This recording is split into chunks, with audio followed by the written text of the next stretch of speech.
When I first heard Pressurelicious by Megan Thee Stallion, I thought she said hair nails match my gherkin. You know, Megan Thee Stallion, famous for having green hair and nails.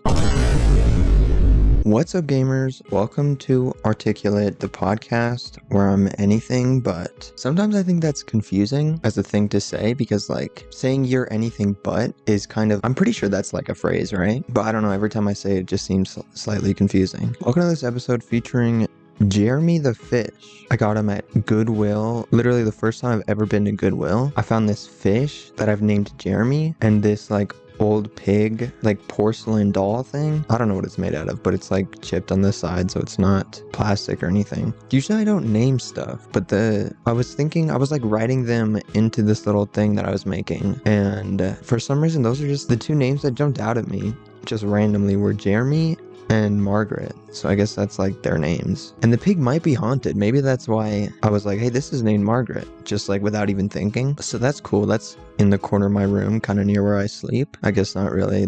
Everything is kind of near where I sleep. My bed is in the middle of my room. Right, I just remembered what I was actually going to talk about. So in this latest gaming video I'm working on, which is pretty funny so far, I say that every single time I'm in the editor. I'm like, okay, I don't know how to say words. I need to like enunciate. I say that every single time I'm in the editor being DaVinci Resolve. And I don't know why. I guess because it's not like the whole experience of watching the YouTube video, you know, because you've got this tiny little player taking up a little bit of your screen. Voice crack, which isn't how you would watch a video on YouTube. I guess maybe it's kind of useful because it's like the size of a phone screen, but when you're working in the context of your whole screen, it just really warps your perspective of how the video is actually going to end up turning out, which is how a lot of people end up making stuff like way too big. Every time I did like a funny little bit where I would like fade in an image or like show something, it would always take up the whole screen. So I'm working with this tiny little player that takes up a little tiny portion of my screen. So I was like, yeah, let's just fill that up as much as I can. And then, you know, when you watch it in full screen, or even if you are just watching on a little phone, it's really jarring and like not helpful at all. You know, you can't process barely anything if it's taking up the whole screen, and you're like, if your brain goes from just focusing on this one little thing, since I'm playing a video game, you know, maybe you're looking at where I'm looking at, or maybe you're looking at the various menus and whatnot, and then it just like, boom, here's an image that takes up your whole screen. And then it's gone before you even know it, and you didn't even get the joke because I'm a terrible editor, which is something that I still do. Is sometimes edits will be like literally just 1 second, which is definitely not enough time to process things. Yeah, let's maybe try to stay a little bit on topic today. Yeah, I've been working on this thing, and I kind of touched on this in that video. This concept that, like, this channel, I like to watch Colin and Samir a lot on YouTube. First time at the creator economy and like making videos and whatnot, and also the algorithm. And I think, and let me just preface this by saying I'm not a professional. I don't know at all what I'm talking about. This is just a stupid little theory that I thought of because a lot of people seem to neglect this fact.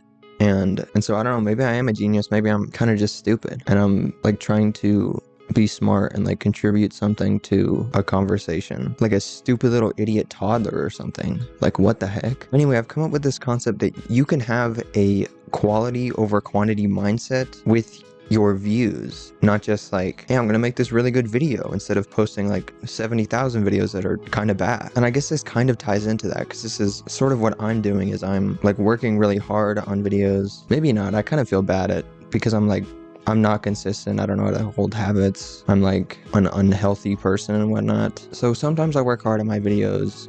I think they're good videos. That's something that I don't feel bad about. Like, they're good videos. And I just sort of post them whenever now and work on them whenever, sort of. I don't know. But yeah, I'm slowly just posting these really good videos and hopefully trying to build an audience that cares about what I'm making and in like a real way, you know, a reliable audience. Because I think a lot of people try too hard to sort of like do this one trick to get 1 million followers, you know, but doing those tricks and sort of trying to chase virality will sort of give you an audience based on virality, which means like, I don't actually know what I'm trying to say. I'm kind of just trying to fill up space with words, so I'm not like a bad podcaster, but also I'm trying to sort of make a point. I think a lot of people unintentionally end up garnering these casual viewers as a base for their audience, which is all right, I guess, but I think it causes you to sort of, you really have to like get on your knees and like beg and plead your audience to care about anything at all. Like, I'm about to use the worst example because this is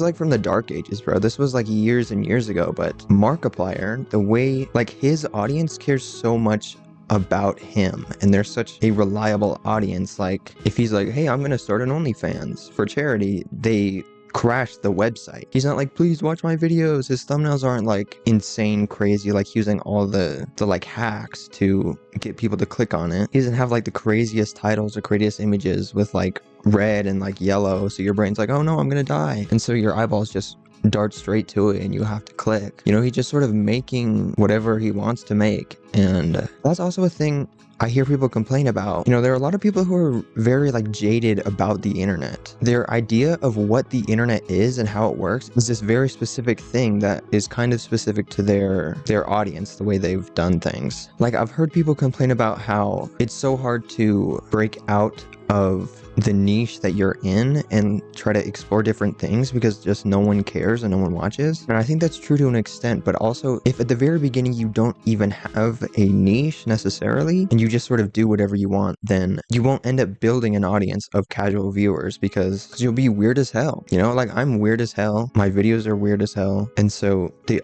audience that I'm going to end up attracting is going to be a very specific type of person. They're going to like the things that I do, maybe. You know, they're not going to be like, hey, I like gaming videos. This gaming video is funny. So I'm sort of scaring away the casual viewer because I'm not like a niche and I'm not reliable and I'm not a good YouTuber. So people are going to watch me so I think people are going to watch me and they're going to care about my vision. They're not going to be scared when I step out of my comfort zone because I like don't have a comfort zone. I'm just sort of making stuff. So if someone subscribes, and I know subscribers don't really matter anymore, but like metaphorically subscribing and they watch my videos and they like my stuff, if they do that, then it's because they're interested in what I'm doing, sort of no matter what that thing is. They're just excited to see that I'm doing something. You know, like when Markiplier is like, I'm gonna make a movie based on this game. Everyone gets super excited and everyone wants to watch it. And this may also just be because Markiplier, like, I kind of said this before, but he's from a time where the people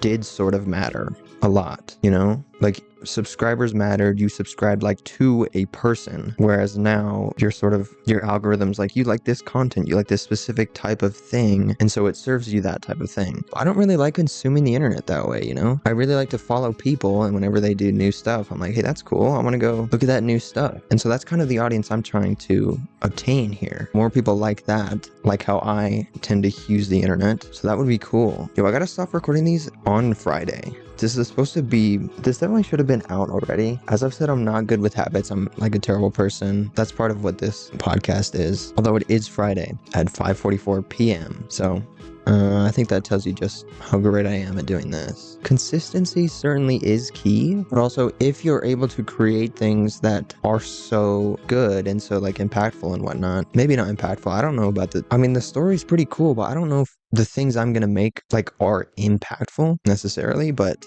I think you know what I mean. But like, if someone comes back, I think it's good to be a reliable YouTuber and like be that thing that people can come back to and like find comfort in. But like, I'm just making stuff, bro. You know, people who like make movies, they're not like, I'm gonna release a movie every year on this specific day. They just sort of make a movie, and when you see their name, like this director, you go and you watch the movie if you like their stuff, you know? I don't really know what I'm talking about here. I think I've sort of lost the plot, and it's been 18 minutes, and I'm kind of scared to have to edit all this. 18 minutes isn't a long time, and that's not hard to edit. It'll be done within a few hours, hopefully, maybe. But wait, never mind. Not a few hours, it's 18 minutes, bro. Like, calm down. I do gotta make a little visual, though, of Megan Thee Stallion having green hair and nails. So hopefully there's a good image for that. Maybe she actually has had green hair and nails. I don't know anything about celebrities unless they have been popular within the last decade or something. I don't know. I've just sort of come into pop culture recently. I was just gonna say, what was I gonna say? But I was gonna end the podcast. That's what I was gonna do. So yeah, this has been Articulate with me every single juncture. See you next week, maybe. Or maybe it'll end up being Saturday or Sunday because I suck at having habits. Leave a comment, I suppose.